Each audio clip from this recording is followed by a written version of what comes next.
What's going on, Jets fans? Welcome to the latest edition of Jets Latest, where you get the latest on the Jets, Jets. I'm your host, the spitting statistician, Dane Martinez, and today we look at some news and notes and overall why we should really understand what this new model is with new head coach Aaron Glenn, with the new GM Darren Mojie. We are getting younger. We are creating competition. We are doing this in a kind of consistent way. It is all over the place at every position group. The plan is clear. And I say that because we are at an interesting time of the NFL calendar. That first wave of free agency has happened, and we are about to start to look at the NFL draft. And the NFL draft is known as kind of smokescreen season, right? Where every team is kind of manipulating the information out there, not necessarily showing their cards. So I want you to know, do not get fooled by some of these rumors that, quite frankly, would deviate from the model as we are seeing. It is clear, and there are so many weird sensationalized reports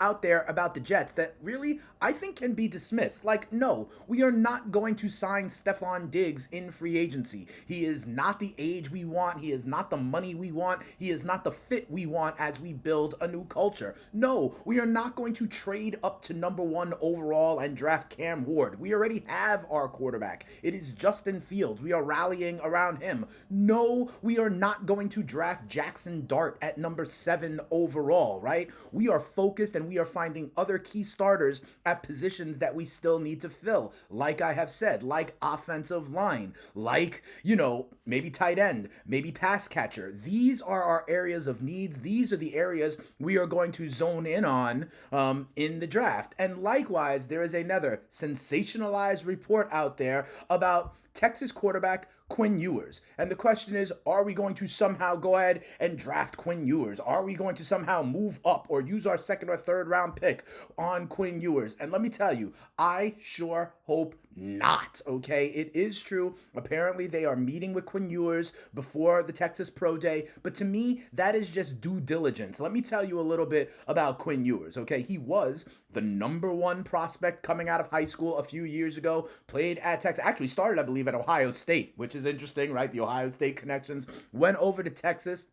Last year, he threw for 3,400 plus yards. He threw for 31 touchdowns, but he also did have 12 interceptions. Now, to be clear, the arm talent is there. He has flashes of making big-time NFL caliber throws. So that is definitely something on the pro side for Quinn Ewers, but he's wildly inconsistent, okay? And a lot of scouts say he doesn't do good kind of reading the entire field. He kind of zones in on one guy that he focuses on, and at the next level, you just can't do that, okay? And to be honest, he's also not necessarily athletic enough to be one of these dual threat quarterbacks to extend plays, okay? There are reports that he can kind of be fooled by shifts in coverage, and again, at the NFL level, that is the exact kind of quarterback with flashy arm talent, but not processing the defense, not making the reads. That is the exact kind of prospect that, in my opinion, turns out to be a bust at the next level. I certainly do not want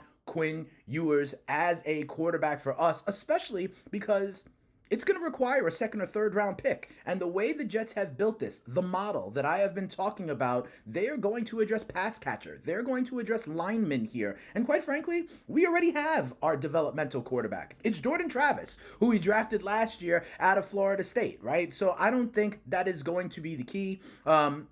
Ewers also has meetings with the Saints, with the Raiders, with the Steelers, with the Dolphins, other teams that could potentially see him as an option or as a backup. But here's the real part, okay? Like I said, what our model is, in fact, is building around Justin Fields, at least for the next couple of years. And there are a number of ways that we are doing that. And quite frankly, I've made this joke on Jets Latest. It's almost like how the New York Knicks had all those Villanova guys. Well, we are bringing the Buckeyes together. And check this out. It matters to Justin Fields. Here's what he said about reuniting with former Buckeye teammates, especially when, if you remember a couple weeks back, they signed Josh Myers, his center at Ohio State. He says, "My guy Josh Myers called me yesterday and said he was planning on signing here. So once I heard that, I was definitely excited. And Jeremy Ruckett and Garrett Wilson texting me too. So I'm excited to be with some of my Buckeyes for sure. I think that speaks to this is part of what they are doing to build around Justin Fields. They want things to be familiar for him. That is the model, and that's how we are growing. Now, all of a sudden, you put a high draft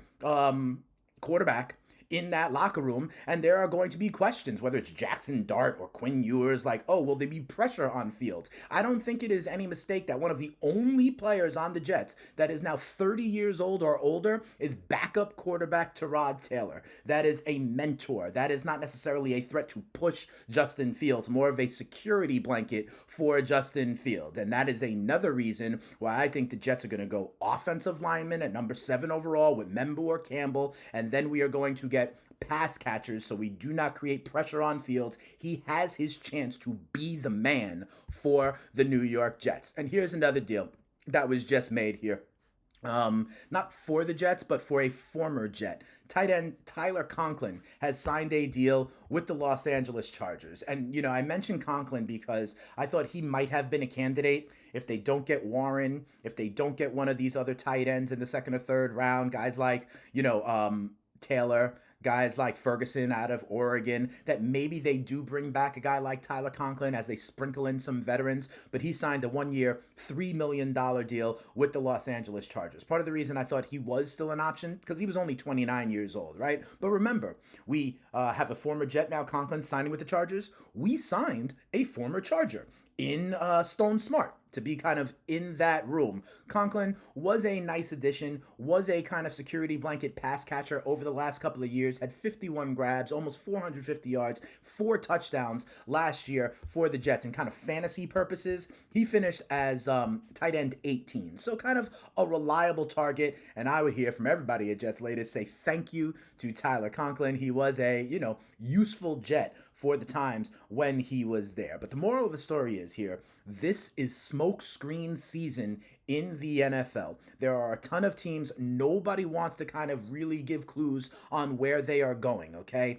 I'm telling you, I believe it's offensive line at 7, whether it's Membu or Campbell, and then in rounds 2 and 3, it is going to be pass catchers, whether that's a tight end, whether that's a wide receiver, and then we will sprinkle in some veterans. So please, do not get fooled by all of these kind of clickbait, sensationalized rumors about what the Jets would do. Their plan has been clear, their plan has been consistent, and their plan has been all over the roster. So when you hear about Quinn Ewers, it might sound good. When you hear about Jackson Dart or Cam Ward or Stephon Diggs, it might sound sexy, but it is not consistent with the new approach of the green and white under Aaron Glenn and Darren Moji. That is what we are talking about today, the consistent plan of this new regime. That'll do it for today's episode of Jets Latest. Remember, subscribe to the channel, like the video, feel free to comment, feel free to engage with me on social media at Spittin' Speeds is where I am. And if you want more from me, remember, you can always check me out. I am the host on SiriusXM of the FTN Fantasy Show. FTN is a great data fantasy website with so many great tools, so much great content to help you win your leagues and win that cash. We will be back tomorrow, but remember, when you see all this, should we sign this guy? Should we draft that guy? Unless it is part of the plan, you can dismiss it and you can get the actual truth, the actual latest, the actual insights right here on Jets Latest from the green and white, the JETS, Jets. That'll do it for today's episode. I will be back tomorrow as usual. Like, subscribe, and tell a Jet fan friend to tell a Jet fan friend. We'll see you tomorrow. We out of here. Peace.